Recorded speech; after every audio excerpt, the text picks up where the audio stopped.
Hey, what's going on, guys? Archer Mark here, and I'm back with another figure review. Today I have another Marvel Legends figure. This is from the latest wave of Spider-Man figures. This is your friendly neighborhood Spider-Man! And great figure. I was very happy to add this to my collection. I'm going to give you a closer look at this figure in a moment. First, let's show you the packaging, per usual. Again, very basic for Marvel Legends. Packaging at this point. This is part of the Hobgoblin Build-A-Figure collection. I like the spider logo there on the top. Marvel Spider-Man. You have the window box down here. Again, Marvel Legends Infinite Series. This is the character name of Spider-Man. Hasbro logo. And the comic book looking art. Nice Spider-Man artwork on the side. We've seen with a lot of these waves. And here you see an image of the figure itself with there's the alternate head, which you'll see in a moment, and one of his various accessories. Marvel Legends logo, Spider-Man logo. Spider-Man, a radioactive spider bite made Peter Parker a superhero, but he still gets hungry. It's an interesting little bio. This is the completed Hobgoblin figure if you choose to get all 6 figures. And here's the other figures in the wave. Definitely want the Spider-Man 2099 and the Daredevil figure. The other 3 just don't interest me that much. They just don't. But of the 6, this is the one I wanted the most. And I'll tell you, just because I have so many movie-based figures, that I don't have a really good kind of comic book version of Spider-Man as far as this scale. So I was glad when I saw that this figure was coming out, and I really wanted to pick this guy up. So we'll give you nice up and down 360, and you can see really for the most part this guy is really well sculpted and painted. The blue and the red with the black lines for the web lines on the costume, just very classic Spider-Man looking.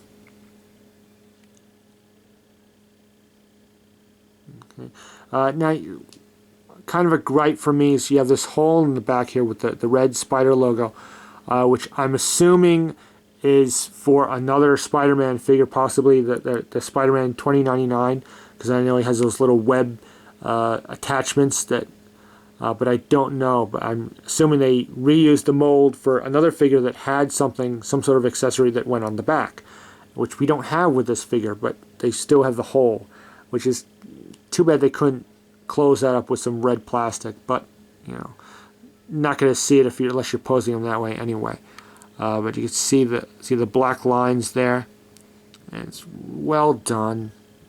And you go around, and you have this black spider logo, very nice.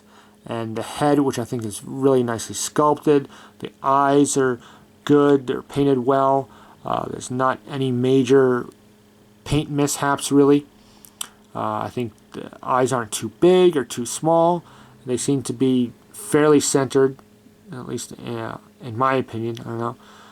One of the other big problems, this is probably my biggest problem I have with this figure, is the pins for the articulation are painted red, which doesn't look so bad here, but when they're here, it just stands out so well against the blue. So not, really happy with that, but I'll live with it. So this figure has a ton of articulations, really well articulated. There's one point where maybe it's not so well, which some other reviewers have pointed out. We'll get to that in a moment. But here we go with the head, nice ball joint, and it's very fluid. You have up and down, sideways, back and forth, and you got a great range, so you can up that much and down, so look how much down he can look. So again, that will work well with web swinging poses, and so you can get good range of motion there. And you have this kind of armpit joint, so you can really get in close, movements on the arm. The arms are also on a ball joint, which for mine, they're just very tight you know, they just, you know, they do go up all the way, but they don't, they're just kind of tight on mine. So I can, you know, you just have to work with it a little bit and they'll loosen up. You have a bicep swivel there, hinge joints at the elbow, and the wrists are on a swivel, and you have the hinge joints in and out. Nice. The upper torso, again, something that is going to come in handy with web swinging poses, is this kind of like upper torso articulation, where it can go, moves forward and back, and you got great range there. And you can see even the web lines here are painted. They continue up, and they're lined up nicely with the upper part of the torso. So that's really nice. That gives some great options there. Swivel at the waist. You have, now here's the point where some people find fault with, is the thighs. They don't, they move in and out, but not that much. And there apparently is a tutorial that you could look up, I'm sure, that where you can fix that. You can, there's like a piece of plastic you can kind of cut out and make it go out a little bit more. But I'm not one to want to screw around with that. I don't want to risk screwing up my figure. So I'll live with it. As far as forwards and backwards, you got a decent amount. Backwards not so much, but forward definitely got a great high kick there. Swivel at the upper thigh, hinge joints at the knees, and the ankles. Now these are very tight. You have hinged ankles, but it just takes a little bit effort so they're nice and tight. And then you do have the ankle pivot. So great articulation. And then you have the accessories. Lots of accessories with this guy. The one thing first I'll show you is this little slice of pizza. And it's a plastic slice of pizza. Of course, well, obviously it's plastic, but it's fairly well painted and sculpted, and it looks okay. It looks like a piece of pepperoni pizza. It's an odd accessory, but who doesn't like pizza? And Peter Parker is supposed to be a teenager, so he certainly eats pizza, and he can hold it. You definitely got to put it in the open hand, and he can kind of hold it. He can hold it like this, you know, make it look like he's holding it, or, you know, I don't know, rest it in like that, so that you can kind of get him to hold that. The other thing he comes with there are 6 different hands, interchangeable hands. So 3 sets of hands, 3 right and 3 left, of course. This is how he comes out of the box, with this open hand and then the one web shooting hand there. So now he does have another web shooting hand right here. So you can make that, and you could switch it around. Now you have the open hand for this side, so you could do that. You could do the reverse here, or you could have 2 web shooters or 2 open, however you want to do it. And also notice the painting on all these hands. I'll just show you this for one. You have the red paint and the black lines. They're very well painted all around. And like if you swap out the hands, you know, you still get that continuation of the paint. It still lines up nicely. Okay. Then you also have these 2, the fisted hands. So one right, one left. And I'll show you how those go in a moment. In fact, take one. And just kind of be careful with these joints, because you don't want to break them. You know, standard peg, little peg hole. Now I'm going to put fist here. This is usually my preferred way. I like to have one web shooter hand and one fisted hand. But there you go. There's the fist, and you can see that the line still lines up well. It's still well painted and sculpted, and you still retain the articulation. You still have the hinge joints and the swivel there. So there you go. So that's, you know, and it won't bother changing all the hands. You get the idea. But there you go. So various options on how you want to pose your figure. One other last item that he comes with is this alternate head, which shows the mask partially up.